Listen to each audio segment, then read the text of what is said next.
इस कार्यक्रम के पुण्यार्चक हैं निवेदक सकल दिगंबर जैन समाज, सतना, मध्य प्रदेश। ओम नमः सिद्धेभ्यः।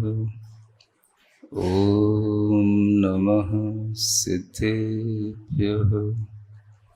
ओम नमः सिद्धेभ्यः।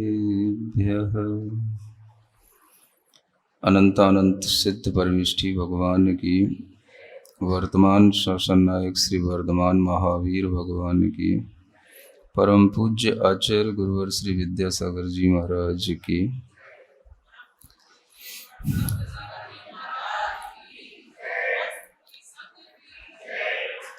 रक्षाबंधन पर्व की यह कथा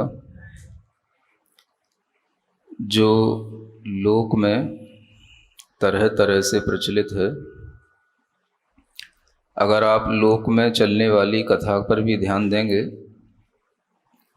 तो आप इन्हीं पात्रों को वहाँ पर भी देखेंगे जो पात्र यहाँ पर आपके सामने आते हैं। हिंदू दर्शन में भी यह कथा प्रचलित है और वहाँ पर भी बलि राजा का नाम आता है, विष्णु का भी नाम आता है, और ये नाम यहाँ पर जिस रूप में है वो एक अलग ढंग है और वहाँ जिस रूप में आते हैं वो एक अलग प्रक्रम है। फिर भी आपको ये रक्षाबंधन की कथा ध्यान में रखते हुए ये ध्यान रखना है कि जिनेंद्र भगवान की वाणी से निकला हुआ कोई भी कथानक है, किसी भी तरह का कोई भी चरित्र है, वो अपने आप में पूर्णतया सत्य होता है। और इसी बात को ध्यान में रखते हुए भले ही लोक में कुछ भी प्रचलित हो, लेकिन अगर आप लोगों के मन में इस कथा के प्रति श्रद्धा भावना से यह विचार उत्पन्न हो जाए कि रक्षाबंधन पर्व जो मनाया जाता है वह इसी प्रकार की कथा के आश्रित होने से ही मनाया जाता है, तो यह भी अपने आप में एक बहुत बड़ा सम्यक दर्शन का कार्य आपके द्वारा हो सकेगा। क्योंकि जब तक हम जिनेंद्र भगवान के पुराणों पर, उनकी बातों पर विश्वास नहीं करते, तब तक हमारे अंदर सम्यक दर्शन की कोई प्रक्रिया घटित नहीं होती। इसलिए ये कथा सुनना जरूरी है। और बहुत ही अच्छे ढंग से किन्हीं कवि महोदय ने, नाथुराम जी इनका नाम लिखा हुआ है, उन्होंने कहाँ लिखी, कब लिखी, कैसे लिखी। अपन तो ऐसा समझो कि जैसे कोई कबाड़ खाने में से कोई सा एक छोटा सा नट बुलट ढूंढ लिया और उसको अपन ने अच्छे ढंग से कुछ उसकी पॉलिश वॉलिश कर दी और बाजार में लाके रख दिया, तो वही 100 रुपये का माल लाख रुपए का हो जाता है। वैसे ही समझ लो ये किताब सामने आपके आई है। ये मंदिरों में कहाँ पड़ी रहती हैं ऐसी किताबें जिन्हें कोई देखता तक नहीं, पुरानी धुरानी सी, फटी पुरानी सी। और ऐसी ही एक किताब को मुझे शायद ये कहीं पनागर में मिली हो, कहीं मिली हो, और उस किताब को मैंने इस तरह से आपके सामने रखा है। और सुबह भी हो सकता है आपको सुबह की पूजाएं भी अच्छी लगी ही होंगी और ये कथा भी अच्छी ही लगेगी, है ना। चलिए पेज नंबर 14। बंदो वीर जिनेश पद मुक्ति महल सोपान, रक्षा बंधन की कथा कहूँ सुनो धर ध्यान। मगध देश देशन सिरमौर, राजग्रही नगरी तिस ठोर। राज करे ताह श्रेणिक भूप, नारी चेल नागरेह अनूप। तापुर निकट पंचगिरि जान, विपुलाचल तिन माहि प्रधान। समो शरण अंतिम जिन राय, सागिर पर आयो सुखदाय। किसी भी कथा की प्रामाणिकता अगर बनती है तो वर्तमान में भगवान वर्धमान स्वामी के समोशरण में दिए गए उपदेश से ही बनती है। और यह कथा भी इसी तरह से शुरू हो रही है। राजग्रही नाम प्रसिद्ध है और उस राजग्रही में भगवान का समोशरण है। वहाँ पर राजा श्रेणिक हैं और उनकी नारी श्री देवी, क्या नाम है उनका, चेलना। वहीं से ये कथा शुरू होती है। श्रेणिक राजा और चेलना के बिना गौतम गणधर भी बोलते नहीं है। आज नहीं है कोई भी, फिर भी बोला जा रहा है, कोई बात नहीं। यही सोच करके कि सुबह की कथा ही अब यहाँ पर शुरू हो रही है। और यह समोसरण में अंतिम जिन तीर्थंकर भगवान महावीर स्वामी के पास में पहुँच करके वहाँ पर कथा का निवेदन किया जाता है, उसका ये वृत्तांत यहाँ चल रहा है। तो पहले बनमाली राजा श्रेणिक को बताता है कि विपुलाचल पर्वत पर समोसरण आया है, और राजा श्रेणिक जब उस समोसरण में दर्शन करने पहुँचते हैं तो इस कथा को सुनने का निवेदन करते हैं, और गणधर परमेष्टि फिर इस कथा को बताते हैं। सोवन माली नृप से कहो, सुन राजा अत्यानंद लहो। गुरुधर सहित गयो नरेश, त्रिविध शोभित वंदे जगदीश। फिर वंदे गौतम गणराज, नर कोठा बैठो ब्रस काज। हाथ जोड़ बिनवे कर सेव, रक्षा बंधन कहिए देव। को बावन कैसे बलि छलो, कैसे इनका वर्णन चलो। तब गणधर बोले सुन संत, गुरु जांगल शुभ देश वसंत। नगर हस्तिनापुर शुभ बसे, महापद्म चक्री नृपुलसे। गुरुवंशी त्रिलक्ष्मीवती, पटरानी पति भक्ता सती। राजा श्रेणिक के निवेदन पर गणधर परमेष्टि ने यह कथा बताने का मन बनाया और कहा कि आप लोग ध्यानपूर्वक इस कथा को सुने। एक कुरुजांगल देश है, ये देशों के नाम भी इतिहास प्रसिद्ध नाम होते हैं, जिनकी आज एक एक नगरियां केवल नाम मात्र की रह गई हैं। ऐसे ही पहले बड़े बड़े देश हुआ करते थे, जैसे आपके महाकौशल देश, कौशल देश, अंग देश, वंग देश, इस तरह के देश हुआ करते थे, अवध देश। ऐसे ही हस्तिनापुर जहाँ पर प्रमुख नगरी है, वहाँ उनके आसपास का स्थान कुरुजांगल देश कहलाता है। और ये घटना हस्तिनापुर से शुरू होती है।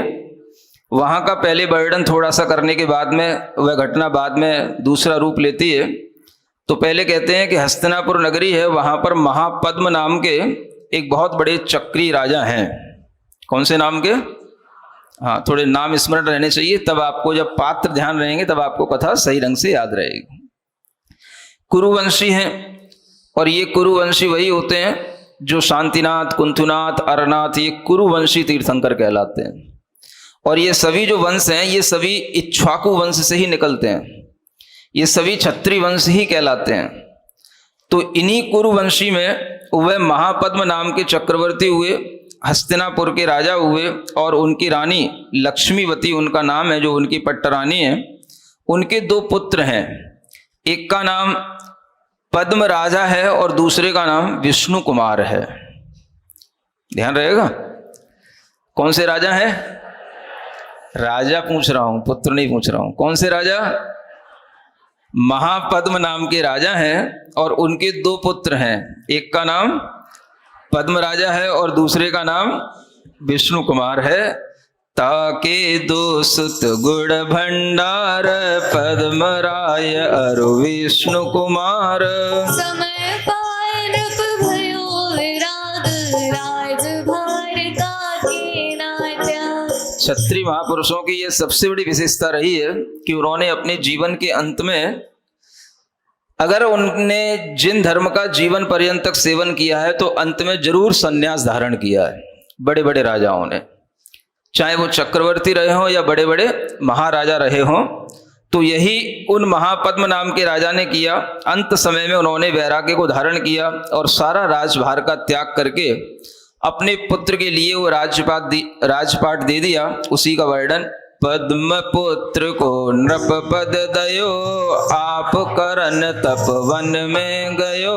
संग पिता के विष्णु कुमार, लीनी दीक्षा शिव सुखकार। देखो ये कैसा समय चला करता था, ये चतुर्थ काल के समय में, जब पिता दीक्षा लेते हैं और पुत्र भी अगर बड़ा होता है तो उसका भी मन बन जाता है, तो वो भी पिता के साथ में दीक्षा ले लेता है।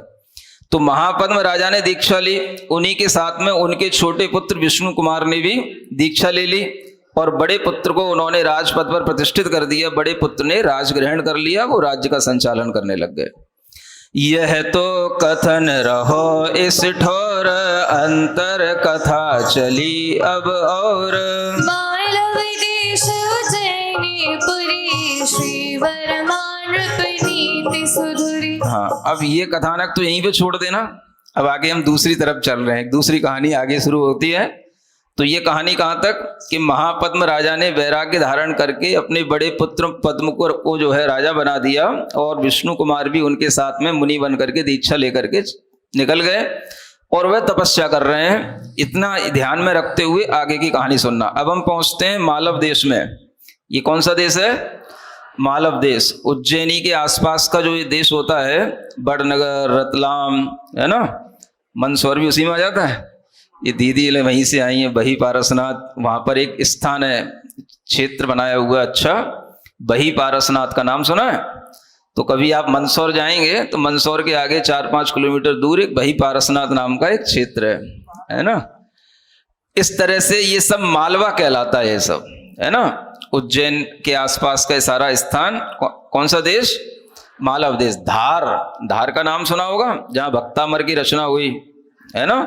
तो वह ये सब मालव देश है। और एक बहुत अच्छे संयोग की बात पहले भी आपको बताई तो होगी कि मालव प्रांत में ही भक्तामर स्तोत्र की रचना हुई, मालव प्रांत में ही कल्याण मंदिर स्तोत्र की रचना हुई और मालव प्रांत में ही वर्धमान स्तोत्र की भी रचना हुई। यह भी आपको ज्ञान होगा ही। तो उसी मालव देश उज्जैनी की बात है।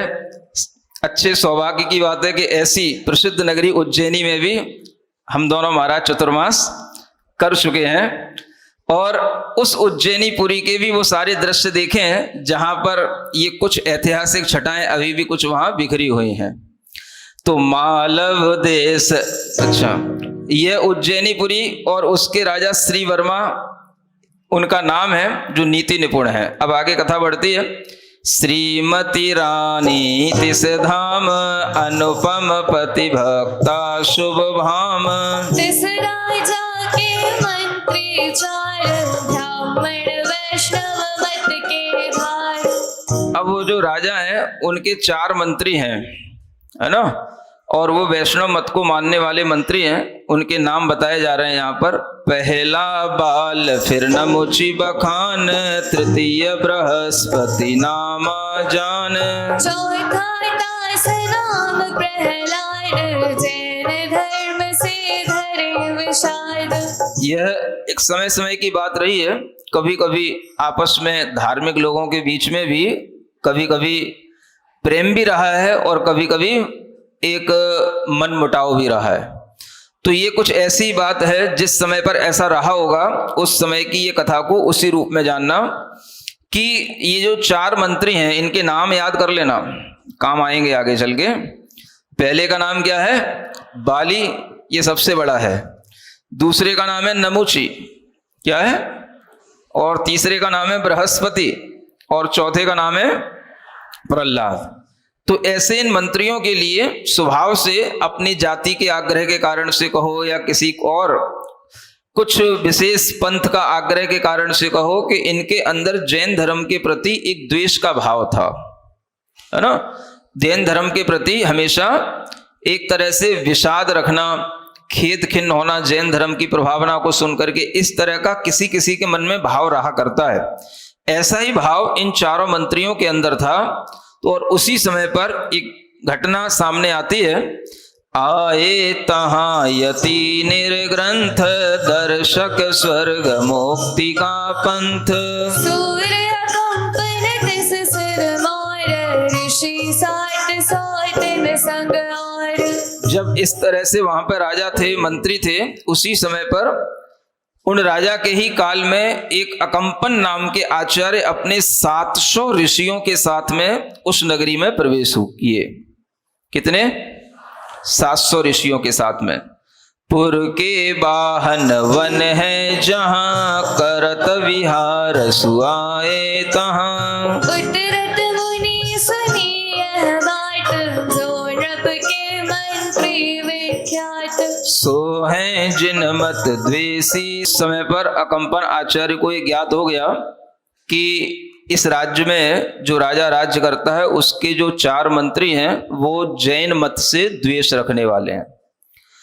अकंपन आचार्य ने अपनी दूरदृष्टि से इस बात को ध्यान में रख करके अपने शिष्य समुदाय में ये बात कही कि सभी लोग ये ध्यान रखें कि जब भी यहाँ पर राजा या मंत्री आए तो कोई भी उनसे बात ना करना, क्योंकि बात करोगे तो बात में कुछ ना कुछ बात छिड़ जाएगी और व्यर्थ का विवाद होगा तो फिर बाद में विषाद भी उत्पन्न होगा। इसलिए संघ को उन्होंने निर्देश दिया कि कोई भी संघ में किसी भी जो राजा और मंत्री आदि आएंगे उनसे कोई भी व्यक्ति बात ना करे, और इस तरह की उन ऋषि की आज्ञा का पालन करने के लिए पूरा संघ जो है तत्पर हो गया, क्योंकि उन्होंने कहा कि द्वेषी व्यक्तियों से बात करने से विवाद बढ़ता है और उससे कुछ भी हासिल नहीं होता है। जिसके मन में आग्रह है, द्वेष है, वो व्यक्ति अगर अपने सामने आकर के किसी भी तरह का वाद विवाद करता है तो उससे कटुता बढ़ेगी और कुछ हाथ नहीं लगेगा। ऐसा विचार करके उन्होंने अपने पूरे शिष्य समुदाय से कहा कि मौन रहना है। लेकिन कुछ ऐसी घटना हो गई कि वहां पर एक मुनि महाराज उस समय पर उपस्थित नहीं थे और वह अपने आहारचर्या के कार्य से उस समय पर बाहर गए हुए थे। तो उनको छोड़ करके बाकी सबको समझा दिया और सबने मौन धारण कर लिया, सबको सब समझ में आ गई। लेकिन एक जो रह गए थे उन्होंने गुरु आज्ञा नहीं सुन पाई, तो उसी कारण से ये कहानी जो है बिगड़ गई। और क्या हुआ, आगे बढ़ते हैं।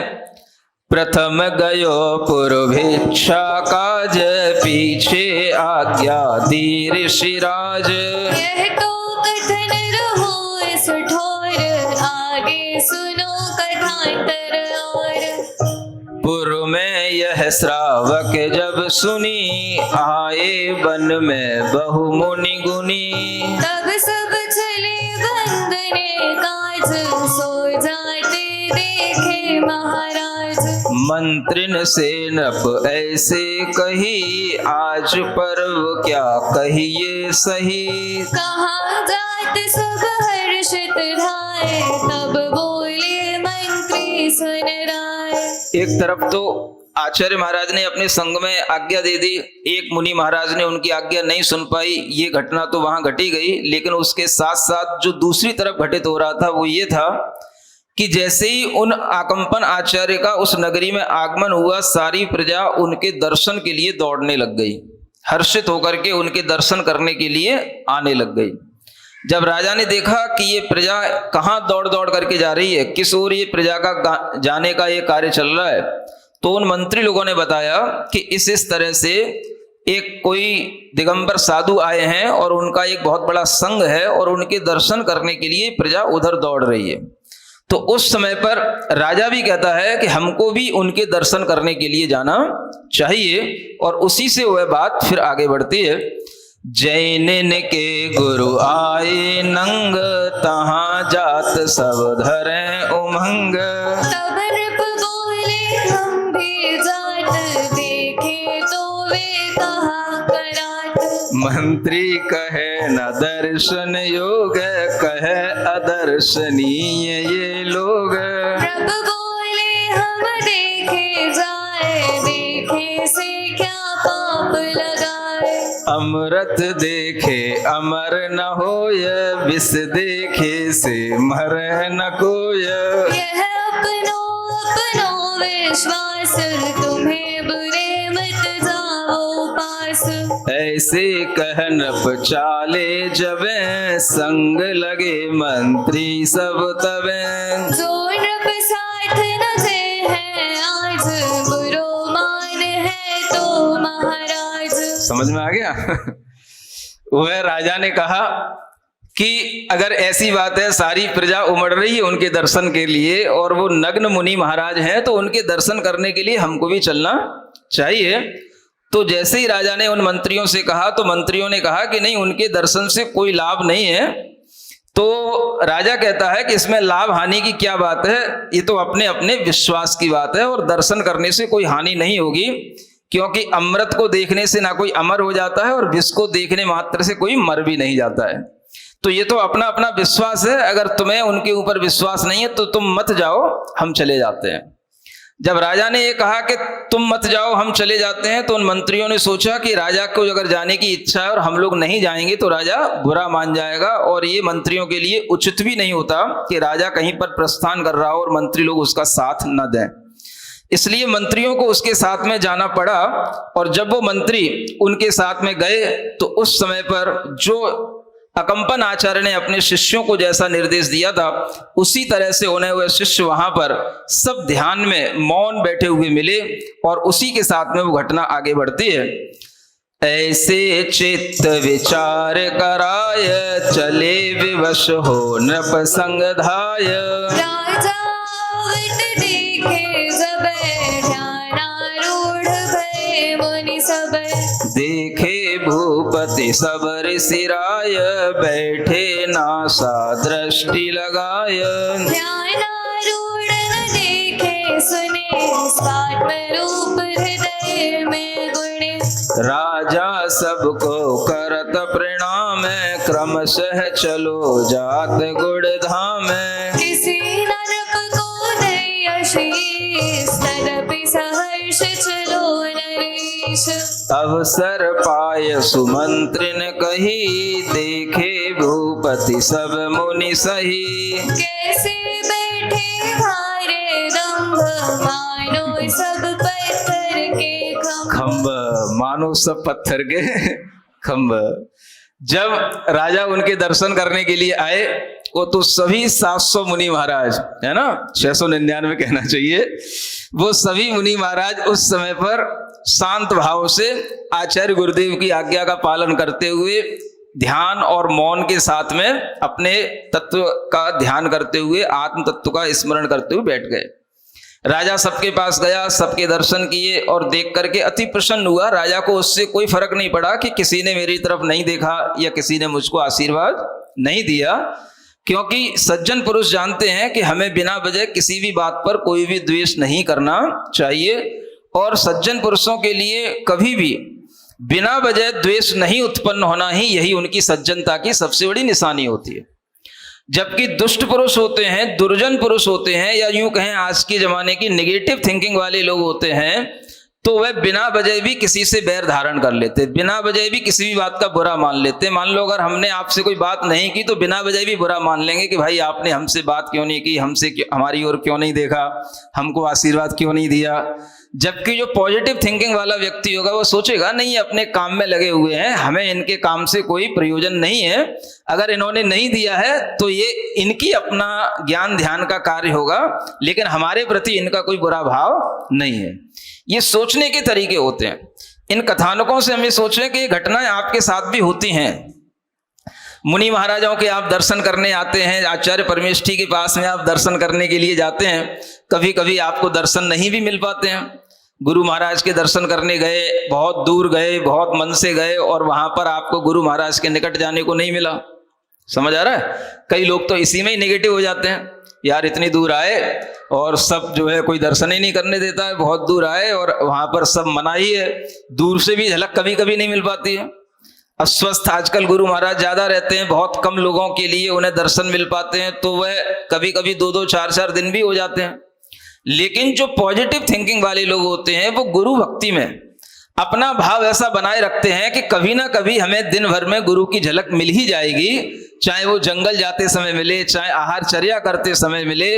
और वे लोग अगर एक बार भी झलक पा लेते हैं तो कहते हैं हमारी यात्रा आना सफल हो गई, इससे ज्यादा हमें और कुछ भी नहीं चाहिए। ये कहलाती पॉजिटिव थिंकिंग। आप देखो अभी अमरकंटक में आचार्य महाराज बीमार थे, अस्वस्थ थे, और उस समय पर पंच कल्याणक चल रहा था और पूरा पंच कल्याणक हुआ। आचार्य महाराज एक बार भी स्टेज पर नहीं गए, लेकिन फिर भी भव्य पंच कल्याणक पूरे आनंद के साथ मनाया गया। जितने भी दर्शक वहां पर श्रावक थे सब वहां पर 5 दिन तक टिके रहे, कोई भी इधर उधर नहीं गया। इसको कहते हैं आचार्य महाराज के प्रति श्रद्धा रखने वाले सकारात्मक विचारधारा के लोग। और ऐसे लोग जब होते हैं सामने तो उन्हीं को कहा जाता है यही गुरु भक्त हैं। उनमें आप लोग शामिल थे कि नहीं? कोई नहीं था? नहीं भी थे तो कोई बात नहीं, उन गुरु भक्तों की हम सराहना तो कर सकते हैं जिन्होंने वहां पंच कल्याण करवाए। कि आचार्य महाराज एक दिन भी मंच पर नहीं आए, यहां तक कि तप कल्याणक के दिन, ज्ञान कल्याणक के दिन, और फिर भी पंच कल्याणक पूरे हो गए। इसको कहते हैं गुरु भक्ति। तो जब गुरु भक्ति होती है तो छोटी छोटी बातों पर बुरा नहीं माना जाता है। समझ आ रहा है? आप लोग भी सीख लेना। बोल नहीं रहे हो, हंस रहे हो, समझ में आ रहा है कि नहीं? महाराज हम पड़गान के लिए खड़े थे, आपने देखा ही नहीं, देख तो लिया था फिर भी आप रुके ही नहीं, हमें आज बहुत उम्मीद थी, उनके यहाँ क्यों चले गए, हमारे यहाँ क्यों नहीं आए। ऐसे विकल्प आप भक्तों के अंदर भी आना सहज होते हैं, लेकिन आपको क्या सोचना चाहिए? कोई बात नहीं, हमारा तो कर्तव्य था गुरु महाराज का पड़गान करना, और वो पड़गान हमें मिल ही गया, और ये पड़गान कर लेना भी अपने आप में बहुत पुण्य के योग से होता है। आहार मिल जाना तो उससे भी बड़े पुण्य के योग से होता है। गुरु महाराज का आहार है, कहीं भी हो जाना चाहिए, निर्विकल्प निरंतराय आहार हो जाए। सज्जन पुरुष इसमें खुशी मनाते हैं। समझ आ रहा है? और यही खुशी हर भक्त के अंदर होना चाहिए। आज नहीं तो कल, कल नहीं तो परसों, है ना? अभी जो है चिंता क्या पड़ी है, अभी तो यहां रहना है, परसों वो 4 उंगली दिखा रहे। अगर कहीं 4 महीने बाद भी नहीं गए तो क्या करोगे? भगा दोगे क्या? अरे भाई, भावना बड़ी रखो, बड़े बड़े सोच रखो, और बड़ी सोच रखोगे, बड़े विचार रखोगे, बड़ी भावना रखोगे तो बड़े बड़े लाभ भी आपको मिलेंगे। ऐसी ऐसी भी जगह है जहां 8-8 महीने के चतुर्मास हुए हैं। अब अगर उसका रिकॉर्ड तोड़ना हो तो सतना वाले तैयार रहना। ये बैठी गोटे गांव की दीदी, पूछ लेना। 8 महीने गोटे गांव में रहे थे, 8 महीने, और बड़े बड़े काम हुए थे वहां पर। तो अगर बड़े बड़े काम करोगे तो बड़ा समय भी मिलेगा, बड़ा लाभ भी मिलेगा। इसलिए बड़ी सोच रखोगे तो बड़े बनोगे, ये भाव रखो। इसलिए कहा जा रहा है कि वो मंत्री तो बिना वजह बुरा मान गए, और वो मंत्री अगर अपने साथ में नेगेटिव थिंकिंग वाले लोग होते हैं तो भाई अपने आप को संभालना भी कठिन हो जाता है। राजा भले ही पॉजिटिव है, लेकिन राजा के पास के जो मंत्री हैं, मंत्री का मतलब ही होता है जो कान उनके भरता रहे। मंत्री का काम क्या होता है? स्त्रियों को गृह मंत्राणी कहा जाता है। जिस पुरुष के वो कान भर दें, वो पुरुष दूसरी सोच उसके अंदर आ ही नहीं सकती, ये बात पक्की है। इसी तरह से अगर राजा के मंत्री उसके विपरीत हो तो राजा कितना भी सही सोचना चाहे सोच नहीं सकता। और वही कुछ बात यहां पर हो गई, और इसी कारण से वह मंत्री राजा से कहने लगे, राजा सबको करत प्रणाम, क्रम से चलो जात गुड़धाम, किसी न नृप को दई असीस, अवसर पाय सुमंत्रिन कही, देखे भूपत सब मुनि सही। कैसे बैठे भारे दंभ, मानो सब पत्थर के खंभ। ये फिर से इसलिए पढ़ रहा था ताकि आपको ध्यान में रह जाए कि उन मंत्रियों ने उन मुनि महाराज की एकाग्र चित्त मूर्ति को देख करके क्या कहने लगे, देखो महाराज ये सब कैसे दंभ को धारण किए हुए। दंभ समझते हो? दंभ माने बहुत ही ज्यादा घमंडी लोग होते हैं ना, तो वो कहीं से भी हिलते नहीं है। नहीं समझ में आया? आपके घरों में भी अगर कोई अहंकारी हो, बच्चा भी अगर कोई थोड़ा सा अहंकारी हो ना, तो उसको कितना भी हिलाओ वो हिलता नहीं, वो जैसा ठूंठ सा खड़ा हो जाएगा वैसे ही खड़ा रहेगा, है ना? कई बेटे बेटियां बहू कोई भी हो सकता है घर में, उनको दंभी कहा जाता है। जो ज्यादा अहंकारी हो जाता है वो हिलता नहीं है। तो मुनि महाराज हिल नहीं रहे थे, बैठे थे ध्यान में। देखो कैसे सब ये दंभी बैठे हैं, दंभ धार करके बैठे, जैसे हमसे बड़ा कोई तपस्वी नहीं है, हमसे बड़ा कोई ध्यानी नहीं है, ऐसे खंबे के समान बैठे हुए हैं, है ना? तो खंबे के समान बैठने का मतलब है एक तरह से उसको मान की, अहंकार की उपमा दी जाती है। सोचने के तरीके हैं। तो इसी तरीके से वो अपने राजा से कहने लगे, मंत्री बोल न जाने बोले कौन, योगी क्रूर सुसाद मौन, पशुपम सही, बार बार मंत्र नेह कहे, करत ठठोली जाते चले, आगे पुर अपने को रले, कर भोजन श्रुत सादर मुनि, आवत देखो रस में बोले विहसाय, तरुण वृषभ एक आवत धाय। निकट मुनीश्वर आए, जब मंत्र न करी ठठोली तब। हाँ देखो, मंत्री कहते हैं देखो राजन, ये सब अहंकारी लोग बैठे हैं, इन्हें कुछ भी ज्ञान नहीं है, इसलिए मौन लेकर के बैठे हैं, और इनको कुछ बोलना नहीं आता, इसलिए ये मौन साध करके बैठे हैं।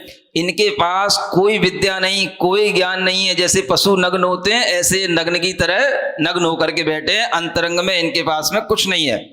और इस तरह से उन मुनि महाराजों की हंसी उड़ाते हुए, हंसी ठठोली जानते हो ना, वही ठठोली लिखा है। ठठोली का मतलब हाँ, एक तरह से टोंट कसते हुए, हंसी उड़ाते हुए, उनको देख करके एक अलग तरह से हंसते हुए, जो आप हंसना जानते हो ना, जब किसी की मजाक उड़ानी होती है तो एक अलग हंसी आती है, तो उसी तरह की वह हंसी ठठोली करते हुए वह वहां से निकलते हैं बाहर।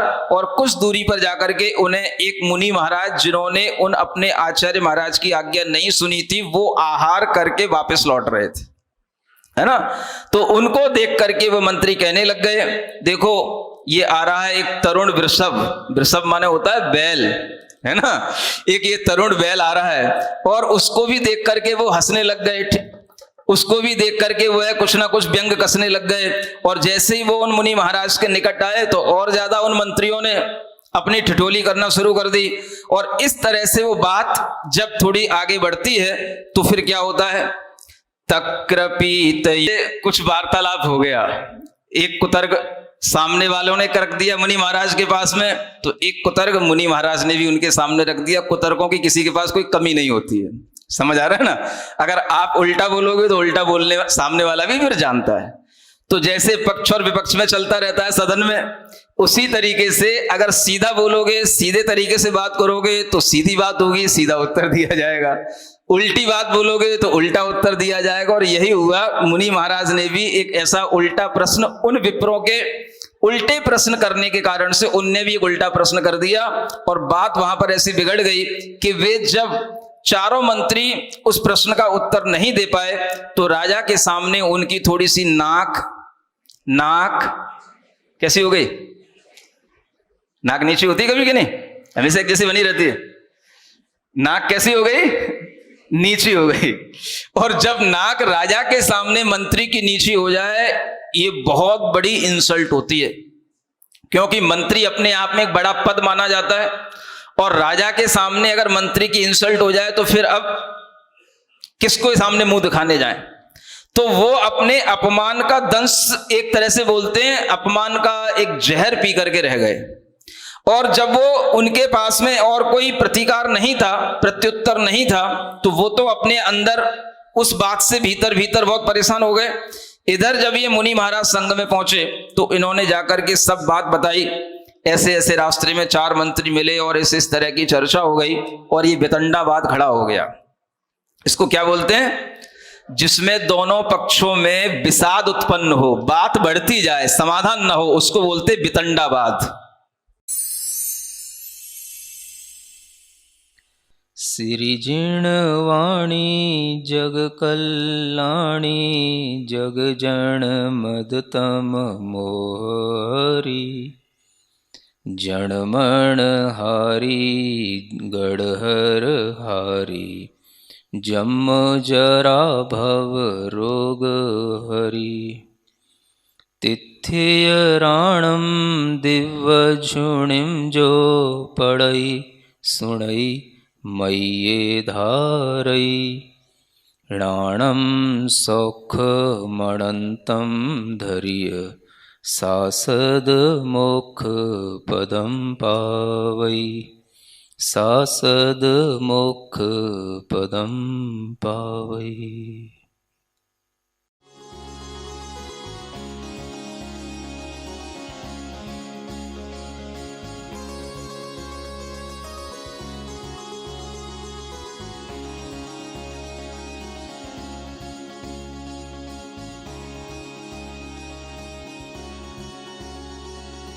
इस कार्यक्रम के पुण्यार्चक थे निवेदक सकल दिगंबर जैन समाज, सतना, मध्य प्रदेश।